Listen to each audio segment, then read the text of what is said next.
Hey, good morning, guys. It's about 40 degrees up here in upstate New York in the morning. It's about 9:30. Just gonna show you my Stihl MS170. This isn't a saw that you're gonna be using to cut huge amounts of wood. It's more of a homeowner saw, if anything, but it does have a 16-inch bar, which is pretty nice. I've had this saw now for about a year. Yeah, it's probably been about a year. And it works great for me and what I use it for. I don't I'm not gonna use a saw, for cutting big oak trees down or anything like that. I'm gonna use a bigger saw, but if my bigger saw gets stuck or I need to cut the limbs off or anything like that, this saw is always here. It's nice and light. It doesn't use much gas. It's just a very saw.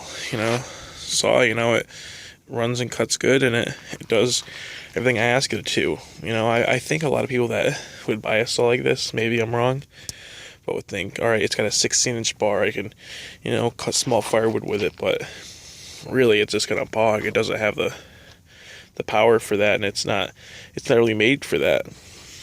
It's just made for just cutting, small wood. And it's more of a homeowner saw. But for me, it works good for cutting my bigger saws out if they get stuck. It works for, just cutting the limbs off because it's so light, it's so durable. I've dropped this thing about 1,000 times and it's holding up really nice. I would definitely recommend this saw to anybody. And as you can tell by the bar, I don't really use it a lot, but yeah, I would definitely recommend it to anybody.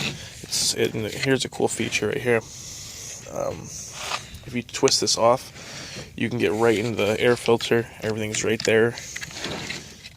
It's really nice.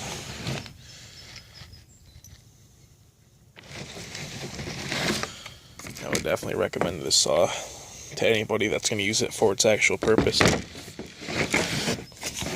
I feel like in the price range too. I didn't really pay much for it, but in this price range, you could definitely, you can get some cheaper saws like a pull-on or anything like that. But if you just pay a little bit more money and it's not much, we're talking like $20, you can go get yourself one of these, and it's gonna last you probably 10 times as long. Because I remember using pull-ons for a little bit when I first started using chainsaws for doing the things I do with this, and I thought I was not using them correctly because I was burning clutches out and everything like that. But I think it's just the quality of the saw. The saw works great for me.